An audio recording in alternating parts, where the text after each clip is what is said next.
This podcast is brought to you by North Carolina's electric cooperatives.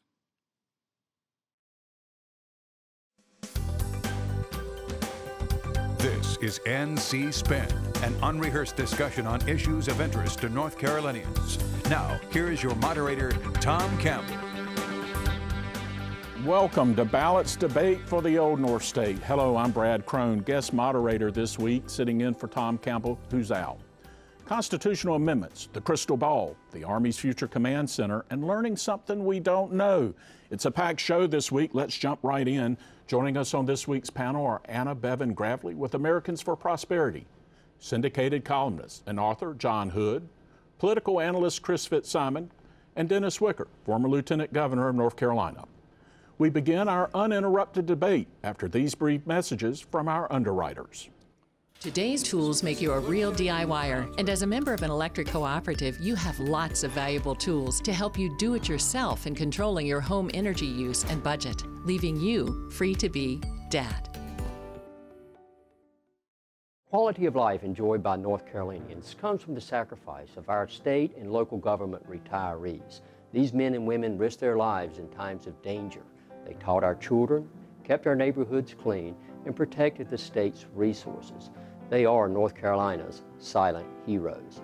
The North Carolina Retired Governmental Employees Association proudly serves as the voice for more than 300,000 retirees across North Carolina. Our retirees deserve no less, and every day we stand by them.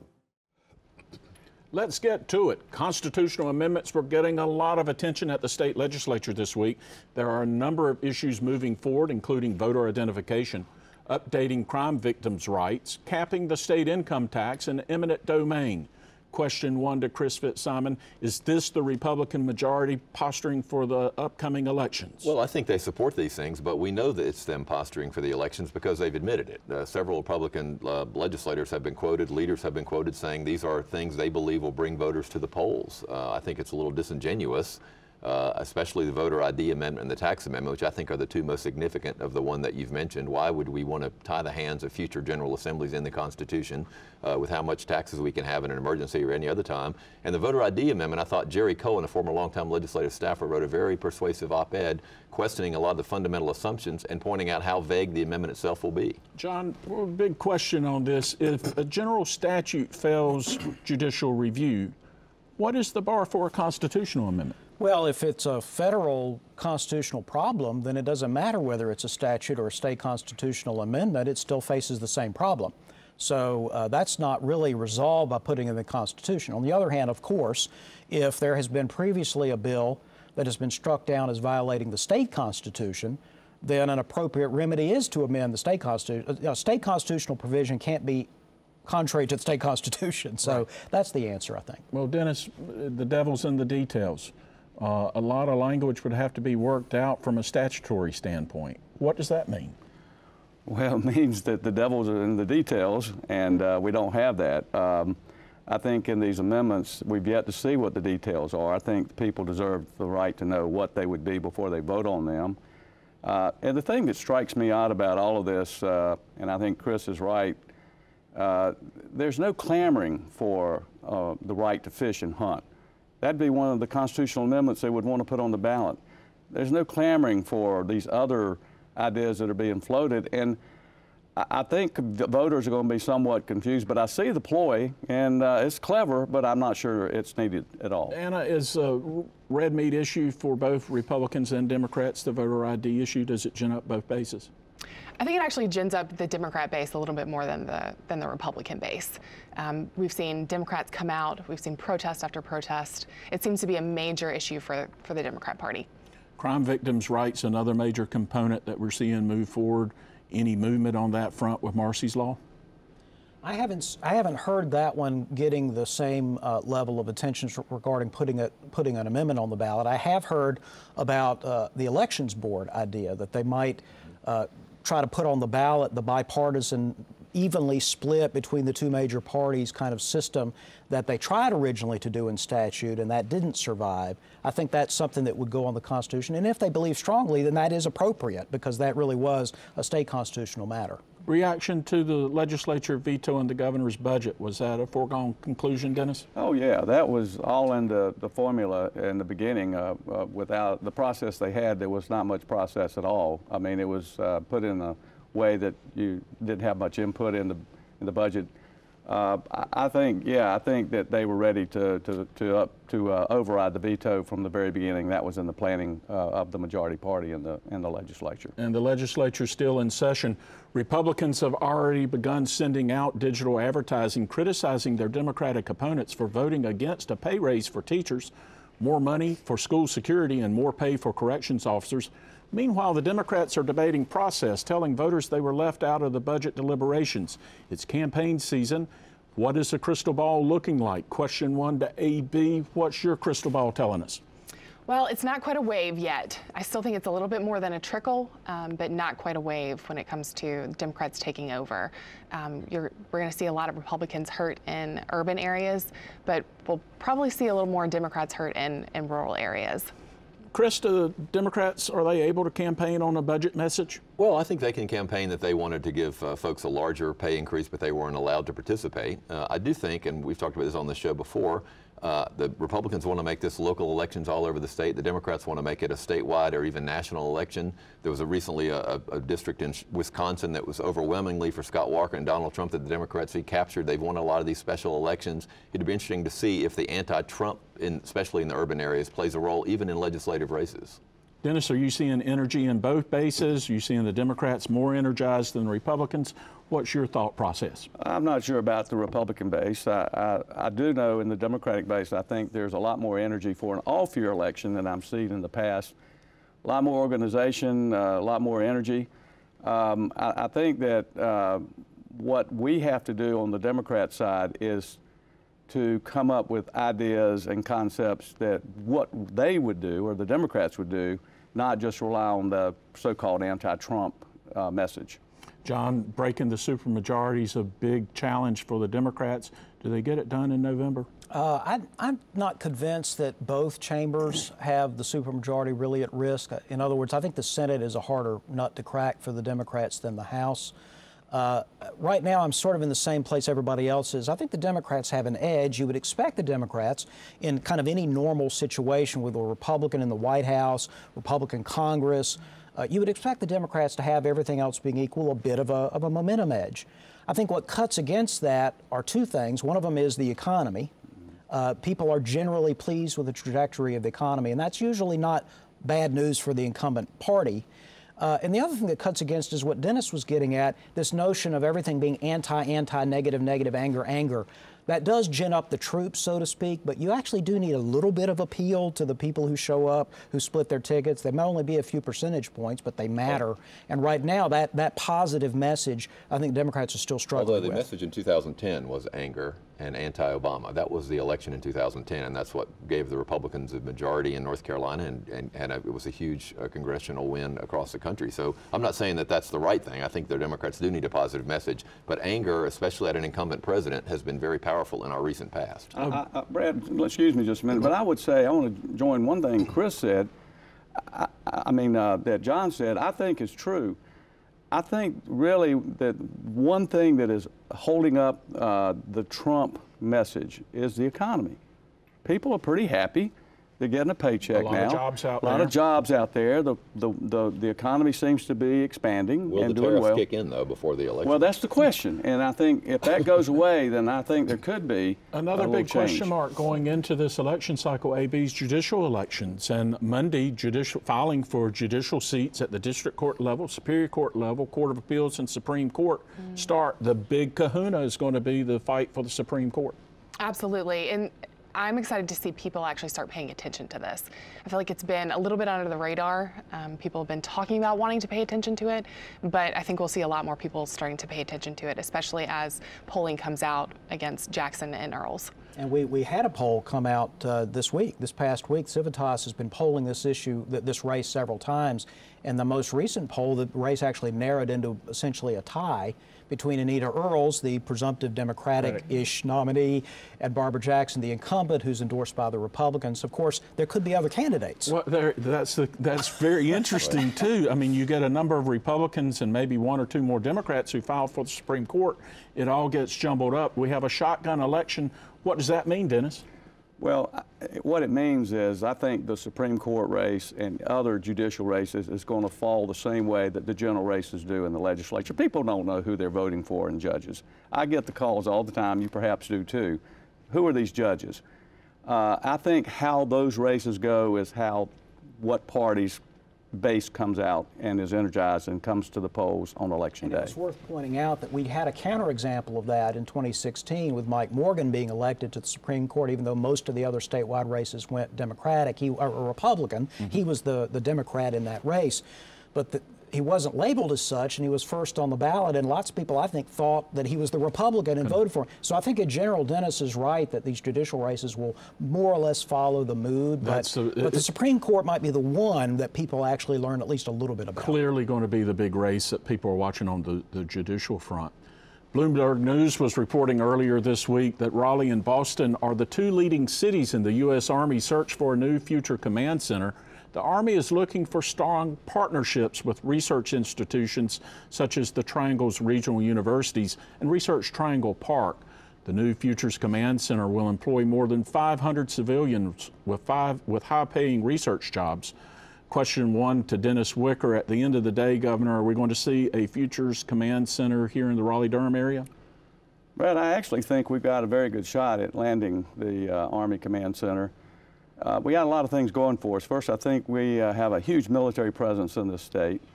The Triangle has got 3 research grant universities with Duke and Carolina and State. They have the labor force to man it. Fort Bragg is what? The War College down there in Special Forces. Yeah, exactly. All of this combines for helping us being very competitive for this command center. And I think we're in competition with 4 other cities. I believe North Carolina has a real good shot at this. AB, we're seeing a lot of economic development in our 2 metropolitan areas, in Charlotte and in Raleigh. The rest of North Carolina is watching this and saying, when are the good jobs coming here? The Rural Center had a seminar 2 weeks ago on economic development.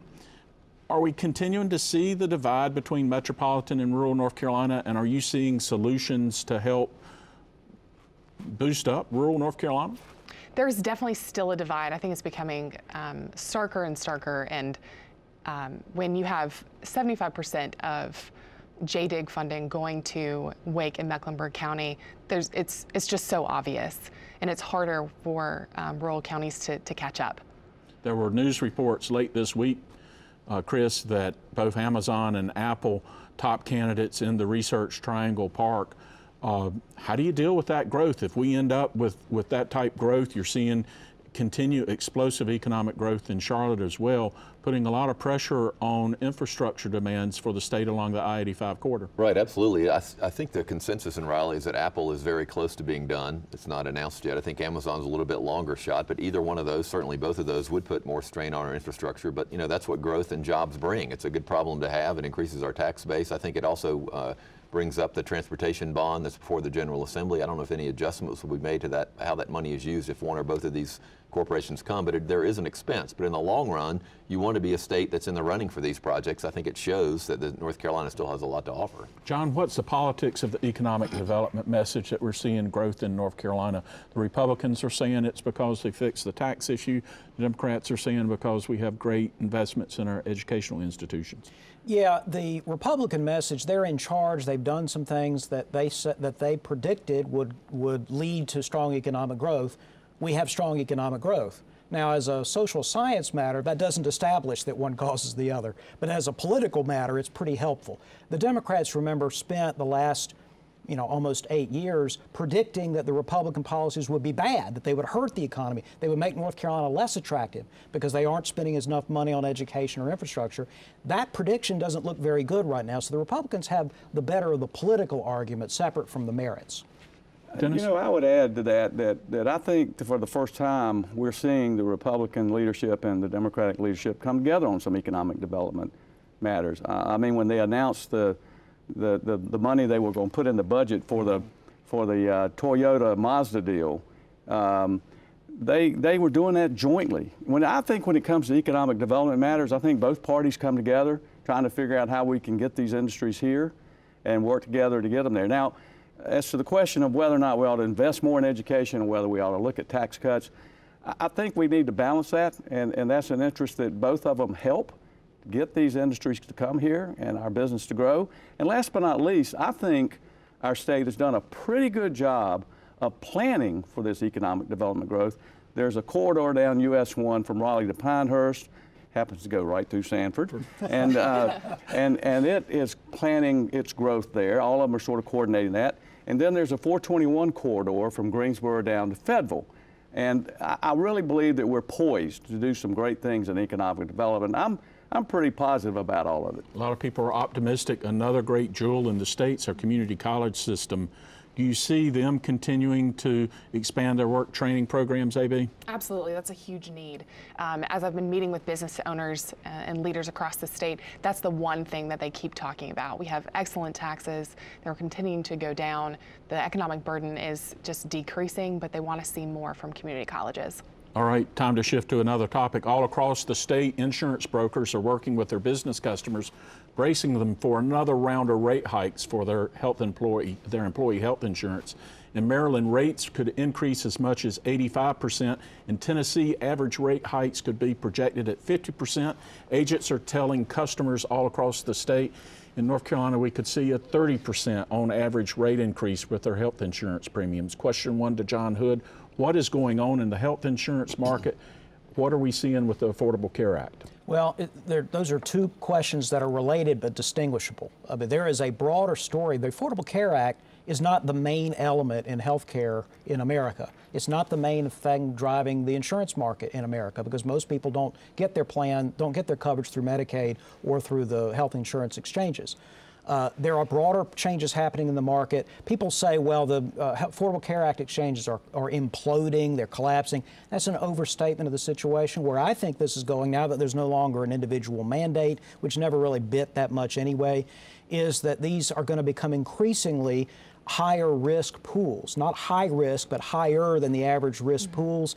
And that is the way, that's, by the way, in my opinion, where it should have started was high risk pools. And that's probably where it's ultimately going to go. And then you just have a question of how you're going to subsidize people with pre-existing conditions. You can do it directly on the books in some fashion, or you can hide those subsidies in various sort of broad-based insurance charges. That's the way the ACA went, the latter course, and I think that's not ultimately going to stick, and we're going to have to focus more on not just tax credits, but other kinds of approaches that are on the books. Chris, the Trump administration signaled last week that they were not going to stand up for pre-existing conditions, a major tenet of the Affordable Care Act. What does that mean for patients here in North Carolina? Well, I think it means a couple things. First of all, it means that that's one of the most popular parts of the Affordable Care Act is that if you have a pre-existing condition, if you happen to have had breast cancer, you shouldn't be charged exorbitant rates for your insurance. The vast majority of Americans support that, however we handle it. So that's the first thing. Second thing is individual mandate by a lot of analyses is one of the reasons the individual market rates are going up. And number three,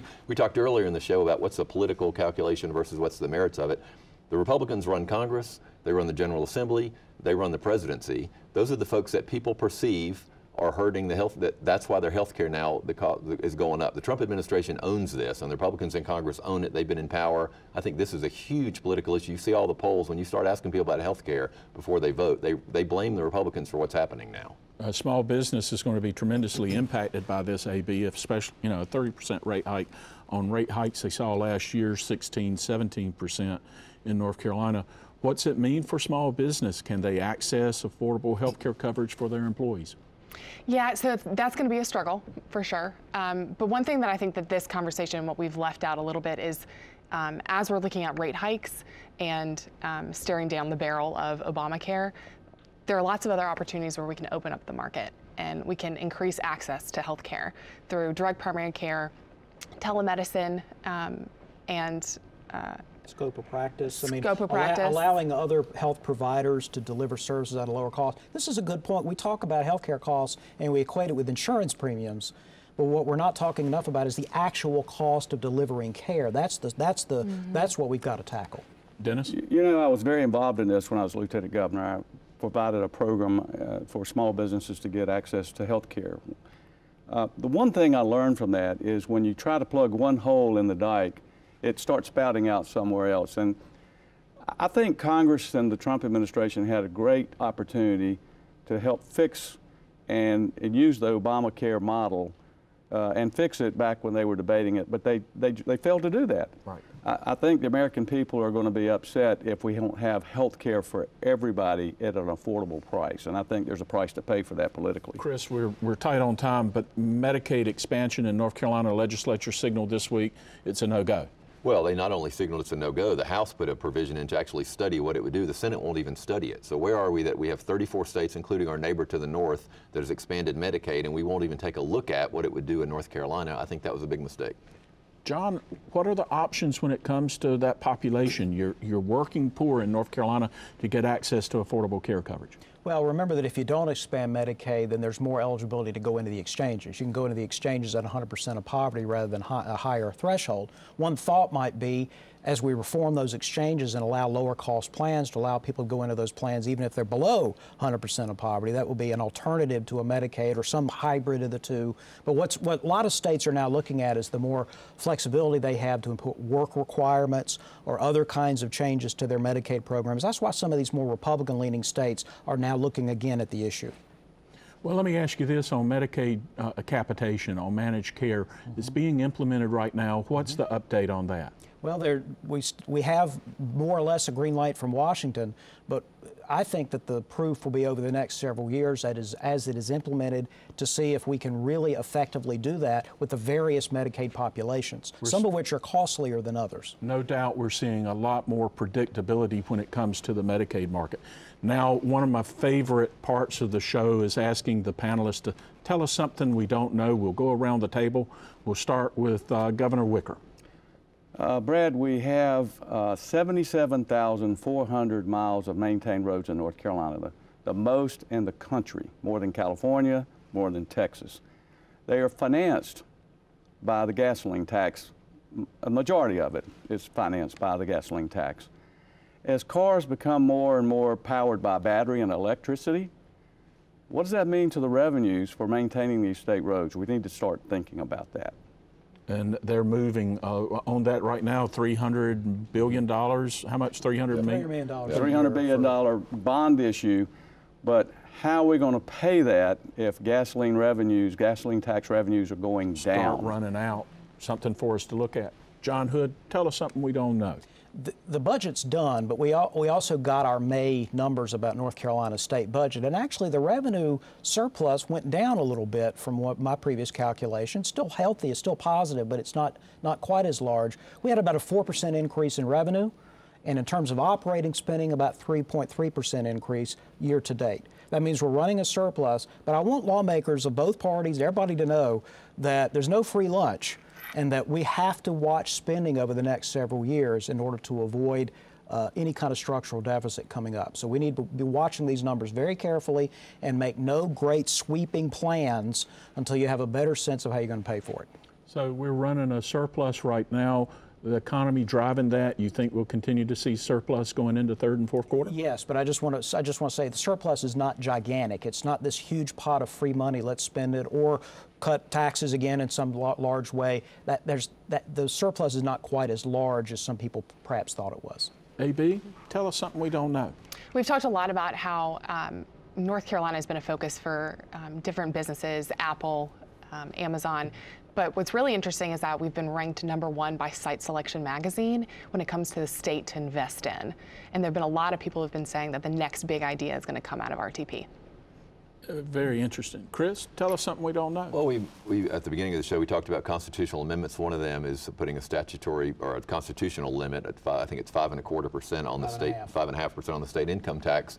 I think the perception has always been, oh, that's a Republican-Democratic issue, but there actually are a good number of Republicans in the House, State House, who privately are concerned about writing that into the Constitution. It may very well pass, but I don't think this is a slam dunk that a lot of people think and will automatically be done because the leadership wants it to happen.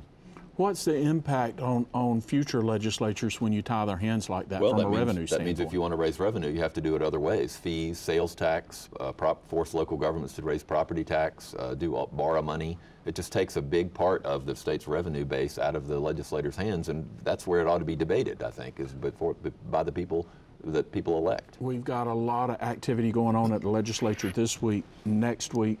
When do we think we'll see the legislature adjourn? I'll run around the table. Dennis, any predictions on legislative closure, sine die? Well, I think the leadership would like to get out of Raleigh by the end of June. I think they're on course. John? I think that they will be out next week or the week thereafter. AB?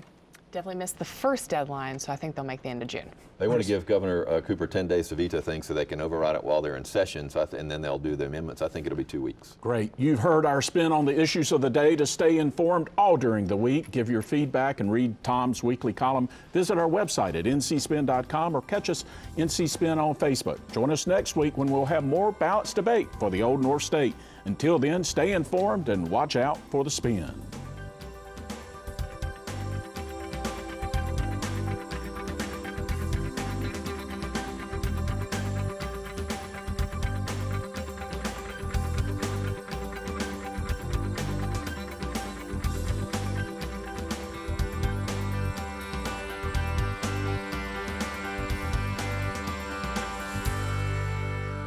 Today's tools make you a real DIYer, and as a member of an electric cooperative, you have lots of valuable tools to help you do it yourself in controlling your home energy use and budget, leaving you free to be Dad.